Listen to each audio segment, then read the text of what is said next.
I find that in general, we are, as teachers, taking nature indoors when we're teaching.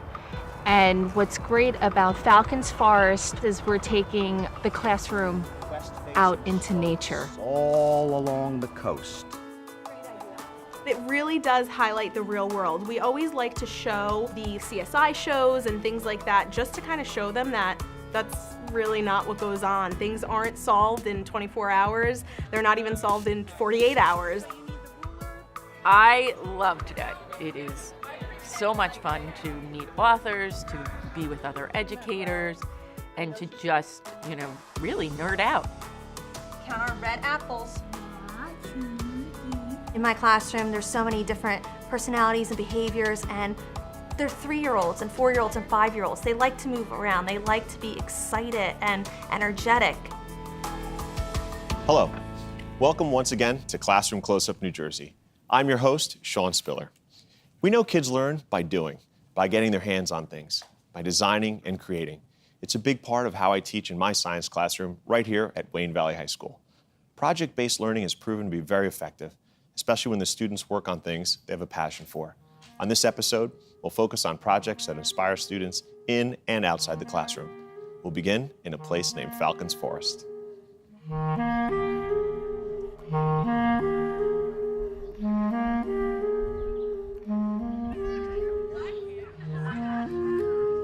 Good morning, everybody. Welcome to Falcons Forest. We have exciting plans for you today. I find that in general, we are, as teachers, taking nature indoors when we're teaching. And what's great about Falcons Forest is we're taking the classroom out into nature. Now, the first part of the lesson will be our exploration. The first phase was where students were able to explore the environment that we're in. You're going to take an iPad. With the iPad, you're going to take 3 pictures each and 1 picture of yourself, so a total of 7. Today, I brought the students together to explain to them about the photography and going out into the woods to take the pictures and find stuff that they enjoyed. It's all about inspiration. Falcon is our mascot, and I think it fits the environment very well. That's a picture of our tree, and we found a lake, and we thought it looked really cool together because the tree's like sideways. It's going over like. I've always knew the space was here, and I've worked here for 17 years. And my first question was, is this our property? So once I found out, they're like, well, it's just sitting here, so it just seemed like a good resource. Everyone to return to the classroom. The goal of all of education is individuality. And I was very proud that they went off on their own in the woods to do the photography aspect of it and make their selections. They were very confident, and they really went pretty far into the woods and explored. And that was so pleasing to see.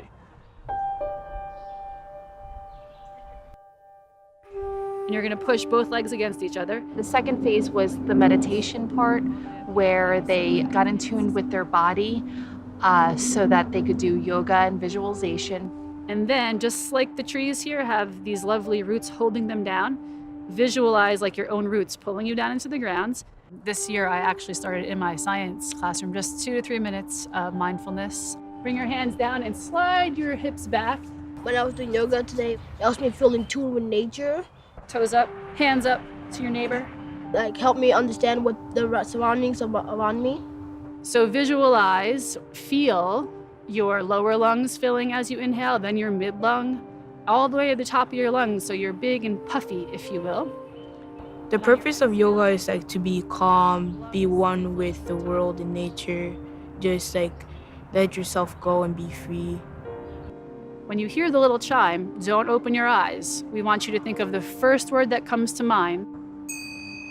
And now whatever word comes to mind, keep it there. You can open your eyes now. Front row. Stand up, come on over, and you're gonna add it to the board up here. It's very different from when we're in an indoor classroom every single day. And, change is good, and it opens all these new opportunities and everything. So I think that's very good. We're going into the third phase of this lesson, and that's the inspiration part. We've chosen some students because they've used nature to inspire them to write poetry.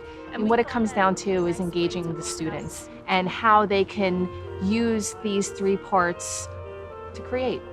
Red, orange, yellow, beautiful colors galore, fall leaves everywhere. Birds are chirping and foxes are lurking. Crawling around are tons of bugs, giving your skin an annoying tug. The gentle wind's blowing, the sun's shining on my skin, the chirping of the birds putting me in a daze. My poem was inspired by the forest, how the winds, they carry you away, and how the sun shines, gets in, how it feels on your skin. The towns listen to the geese tell them winter is here that first week. When we were getting together and deciding what each one of us would do, I immediately thought, as an English teacher, I want to read a passage to west-facing slopes all along the coast. It was a passage in sometimes a great notion, and the blind fingers scratched bleeding gullies in the slopes. These gullies bled into bigger gullies into freshets, dry all summer. Nature is a profound element in literature, so much so that some writers give it its own persona. I think it's important that we instill an appreciation of and a love for nature. We came up with an idea to put this classroom outside in the woods. And so that's when we started working on the grant to create this atmosphere. The Hipp Grant, which a large part of it went to this platform and to the shrubs that are around the perimeter, tools with shovels and rakes and gloves and a couple wheelbarrows, so we have all equipment for it. And as far as teaching, I think there's really a wide spectrum. I mean, it could just be simply whatever lesson you would do indoors out here. The possibilities are endless. We implemented a team system here where teachers work as teams. I guess we're in our third year now. We had a vision that teachers would work together for collaborative purposes, and this is like beyond the dream of what it should look like. And by having this outdoor classroom, I think it opens the kids' minds up. Indoors, when you have these four walls around you, you don't get the same opportunity. You don't hear the same things, you don't smell the same things, and just being out here does that. Lies a classroom surrounded by trees and quite a number of bees, leaves covering the softer ground.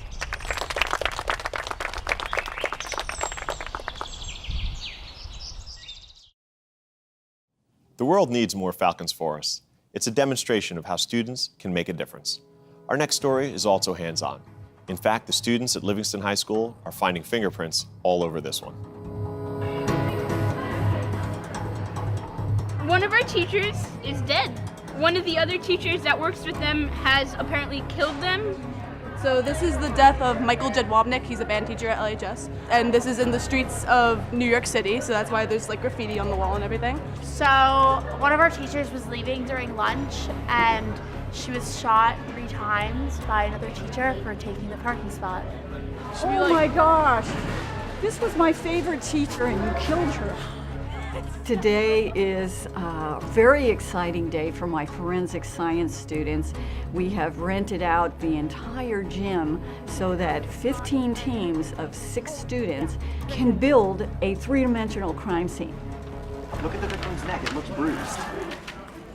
Forensic science is the most interesting class that our school has to offer. Everything that we do, whether it's an evidence report, a police report, entomology evidence, blood DNA, cheek cells, hair cells, anything that we do has been leading up to today, and it's really cool to see how each student could really incorporate that in our crime scene. After we're done here, we put the tape around and we can't let anyone enter the crime scene because that's part of our project. A lot of times kids come into class and they're like, I hate science, I don't want to learn science. But this class makes it a little different and they really get into it.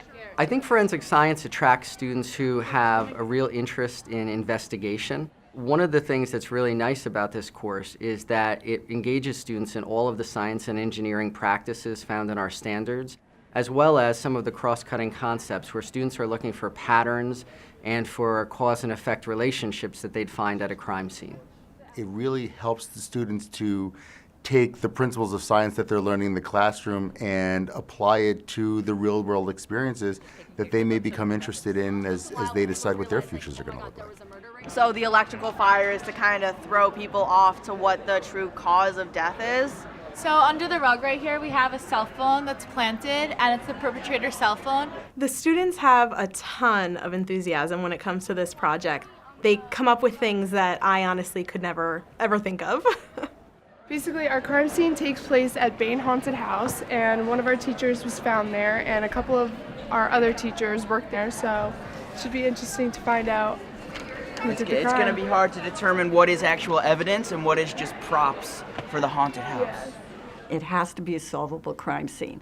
They need to have 3 pieces of evidence, physical evidence, minimal. They need to have at least 2 suspects, and there has to be testimony sort of throwing both of those individuals under the bus and putting them up as suspects. So right now I'm putting hair on the hand because the victim actually had hair as he pulled it from the perpetrator. The evidence has to be put in there such that it's usable. For example, shoe prints. They can put a bloody shoe print at the crime scene. The blood can be analyzed so it matches the victim. But the shoe print itself can be matched back to a shoe that belongs to one of the suspects. Same with DNA, same with fingerprints. So it really has to work. All right, what do we got? Basically, we have a drive-by shooting that took place during the teacher's lunch break. She was identified as Miss Sima by the police. The best part today is when the detectives come in and they start firing questions, because I talk to the detectives and I tell them, make it hard. Don't smile. Put them through their paces. And they do that. They're really good at it. That's her car. The witness got the plate? Yes. Did he run the plate? So who shot, the driver or the passenger? She turns like this and then boom, boom, boom. No, she's like... And she gets shot in the back like this. In the chest. Okay. We really try to give them the most real-life application, and having the Livingston Police Department right across the street really helps with that. It's a great program. We come over now 3 to 4 times throughout the year, talk to the kids about fingerprints and DNA, and then show them how we do fingerprinting. Then they come over to the police station and I show them our fingerprint machine and how we roll fingerprints on people that we arrest, so they can see how the fingerprints get into the system. We did not have this when I was in high school, so I think it's awesome. We're looking at evidence. We're trying to mark down all the evidence that we can and document it. We have gloves for picking up evidence. We have bags to put them in. They're going to swap crime scenes, so the teams will walk into a completely novel crime scene and they have the opportunity to solve the crime. First, for the gun, just gonna measure the distance between the body and the gun. We have a few hours to process the scene that we're assigned, and then we will take all the information, the pictures, the evidence, and we'll work in forming a document. They have to explain, based on all the evidence, based on all the testimony that they've carefully documented, who might have committed that crime. They always solve the crimes. Oh, guys, there's a fingerprint on the belt. When we come back, another chance to book them at the Literacy Nerd Camp. Stick around. Hands on tables, rotate. I hope the students that are involved in this program are actually become some of our future leaders. We thought it was a great opportunity to get involved in the field and hopefully get those students to help out the future generations.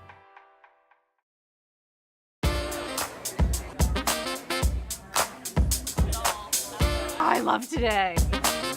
I'm so excited for Nerd Camp New Jersey. It is one of my favorite days of the year. Nerd Camp is my place. My people are nerds. Nerd Camp is an unconference that's focused on literacy. An unconference means that it is put together by teachers for teachers. The 2 teachers responsible for bringing all these nerds together so they can collaborate and share their ideas are Sarah Gross and Una Abrams. We have 50 authors, and we have probably about 250 educators, I want to say, that have come out today. For those of you who are authors, what kinds of questions or what kinds of experiences are most meaningful? The session that I'm doing this morning is really about, if you want an author to come into your classroom, how do you do that? How do you meet them? How do you contact them? On Twitter, there's Kate Messner. Maybe there might be other authors who, like for World Read Aloud Day and things like that, they have like a list of authors that are available. Having him come and speak about his new book and having our kids think and see that graphic novels really have a place and that they can draw and that they're able to kind of merge their writing and their artwork was incredible to have that experience for our kids. We want to build kids' reading lives. And so, what better way to do that than by having authors who are really writing these books for kids, come and talk with them about that. There's no such thing as a one-size-fits-all portfolio. I'm presenting on how to create attractive and user-friendly digital portfolios. You're using your content, your students' content, and all you're doing is making hyperlinks. That's it, to other stuff. But how you package it to make you get to the navigation piece is important. I love that I get to be with other educators who are like-minded, who are passionate, who are excited. And, this isn't seen to me as like, oh, I'm going to workshops and it's professional development. No, this is passion. This is collaboration. I love today. It is so much fun to meet authors, to be with other educators, and to just, really nerd out. I took those 2 bookcases out and I made a little space that I put some beanbag chairs in. I am hosting a Future Ready Librarians workshop, which is built on the Future Ready Library framework that is built through Future Ready schools. And so I'm talking about the framework, I'm talking about how to incorporate that into your library. I kind of talked earlier a little bit about using video in the classroom. Is anyone using either Flipgrid or Recap? I will be running 2 sessions. One is going to be tech tools for the secondary classroom, so grades 6 through 12, and then tech tools for the elementary classroom, K through 5. And Yellkey can be our first kind of tech tool that we jump into. So my idea behind the session is to really open it up to the teachers and allow those participants to really talk about the tools that they use in their classroom. One of my challenges, I'm very, sketching, writing, anything is just paper-based. So if I can get more techie, would be really cool. I'm doing a reverse engineered workshop where the students are leading the professional development this afternoon. It's called Title Talk, and they are going to share titles of books that they love reading with teachers who want to hear them. It's one of those books where I started reading it and I couldn't stop. Since we're in book club, our teachers asked us to participate in it. What we did is we brought in 2 or 3 books, and then we had the teachers attending come in and ask us some questions about what we were reading. It was basically just like a one-on-one book talk. Because it was like laugh out loud hilarious, a total page turner. So what grade would you recommend that for? Definitely like 10th, 11th, 12th. In our school, there's such a big reading community. What they wanted us to do was to really help spread that to teachers in other schools. So that's why they created that session for Nerd Camp this year, so that we could bring our own books and show other teachers what kids in their schools and their grades might like. Kids are reading Soul of an Octopus in literature. I did a workshop today with author Nancy Castaldo, who focuses on environmental books, specifically nonfiction about all different topics like bringing endangered animals back from the brink, animal intelligence. There might be a local zoo or aquarium who could work with you to send in a speaker or send in materials. Parks organizations, conservation organizations. Events like Nerd Camp are great because they sort of self-select people who are passionate about books, passionate about stories, not only reading and appreciating them and discussing them, but also creating them. Villains often have a much greater capacity to make an impression on. I was one of 3 hosts today for a workshop on villains. And villains are one of those topics that I think tend to get short shrift in workshop and in conference kind of environments, but are actually very near and dear to readers. One thing I would urge you when you're writing your villains is to ask yourself, what is something that the villain can do that wouldn't just surprise us, but appall us? Skype is pretty easy. It's just like doing FaceTime. The workshop we hosted today was about how to get in touch with authors virtually. These days, most authors will make themselves available for a brief Skype visit where your class can meet someone who's all the way across the country in another state. The Skype visit is a way for us to engage and talk about these books, but it's also a way for kids to learn how to be global citizens. When you have so many talented people in one place, it inspires you to be a better teacher for your students? Honestly, like if you don't come to nerd camp, you're never gonna hear any you're of never this. gonna hear Like that. teachers are doing really cool things. Happy 25th anniversary classroom close-up. Go Falcons! Let's all go to school today. Let's all go to school today. Let's all go to school today. I'll take you riding in the car. My class is so special for so many reasons. I mean, we have such different kids. They all have different abilities, different personalities. They just brighten up my day so much. I love coming to work. I'll take you riding in the car. This classroom is just for special needs students. So we do have students who are qualified for an IEP and they have multiple disabilities. But those disabilities don't prevent her students from participating in all the extracurricular activities the school has to offer. We have art 4 times a week. We'll have gym 2 times a week. We'll have music once a week, STEAM once a week, library once a week. Every day is different. Katie's preschool is split into 2 sessions, morning and afternoon. I find that with the morning children, I do have to be more one-on-one with the student, depending on which class we're in. Some students might need more one-on-one during STEAM, whereas another student might need more one-on-one during gym or during art. Oops. Kristen requires somebody to be there for her and assist her with doing things, and we want her to do it as well. That's why, if you notice, I did a lot of hand over hand with her, not me doing her artwork. And the same with like the STEAM, with the Play-Doh. I want her to press down the Play-Doh and mash it into a ball. The afternoon class, I feel that I'm more with the whole class and helping out kind of with everybody. Having the paraprofessionals in my classroom is extremely important. I would be absolutely lost without them. Count our red apples. 1, 2, 3, 4, 5. In my classroom, there's so many different personalities and behaviors, and they're 3-year-olds and 4-year-olds and 5-year-olds. They like to move around. They like to be excited and energetic. And sometimes when you're having a strict educational environment where you need kids sitting in order to learn different academics, I need that help to make sure those kids are sitting. Go show your friends. Tell them the weather is sunny. Sunny. Allison, the weather's sunny. Good girl. Katie will tell us sometimes specifically, things to work on with each child, and sometimes you just pick it up because you know one child doesn't like to get their hands wet, or sometimes a child needs more guidance, say to sit down and listen, or just even working with them with their numbers or letters. Each child is different. My aides in my classroom are such smart individuals. I can also count on them to help me teach these students, help me nurture these students, help me promote their happiness and ensure that they're getting the best education possible. Having all the different activities definitely helps, because some children are more musically inclined, other children gravitate more towards art and may learn better that way. Another child may be better off using the smart board on the computer. So it is nice to have a variety of different activities for the children so that we can reach each child individually. Ready, go. Another activity her students enjoy is gym. We have a student with cerebral palsy right now, and just seeing her get up and moving around and jumping and trying to skip and doing different throwing.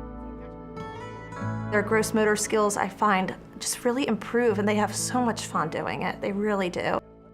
It can be emotional because we have some children that, it just tugs at your heart because you see what they're going through and you think about what their life will be like, as they get older. So I think the emotional side of it can be tough.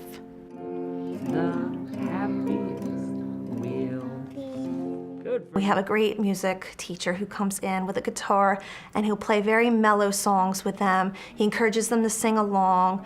He will do things where they will incorporate their own thoughts and what they want in the song. So maybe we'll be going on a car ride, that might be our song, and he will have the students pick, where do you want to go? Claudio, do you have a place to go? Yeah. Where should we go?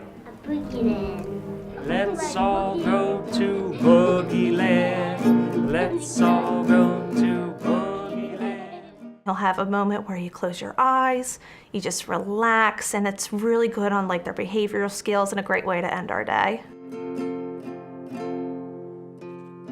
I call these students my babies. I love them. It's a very nice, nurturing environment. We care about their needs so much, and not only that, just really helping them grow and prepare them. And I love to work with the parents and making sure they feel that their students get not only the best education possible, but that they're growing up to be little learners and being bigger, more responsible children who are making good choices and who are taking these lessons and everything they know and what they learn back into the home and then showing their parents. And when they do that, that's when I know I'm succeeding. Sing a rainbow too. Little learners growing up to be more responsible individuals. It's happening in Katie's classroom, it's happening in Ford's Middle School, and it's happening in Livingston High School. In fact, it's happening in classrooms every week all across New Jersey, where learning comes alive for over 1 million public school students. We never run out of inspiring stories, and we're so glad you're here to see them. Next time, we'll feature environmental and agricultural experiences and much more. Remember to follow us on Facebook and to visit our website where you can watch past episodes. So that's all this week. Thanks for watching. For Classroom Close-Up New Jersey, I'm Sean Spiller. See you soon.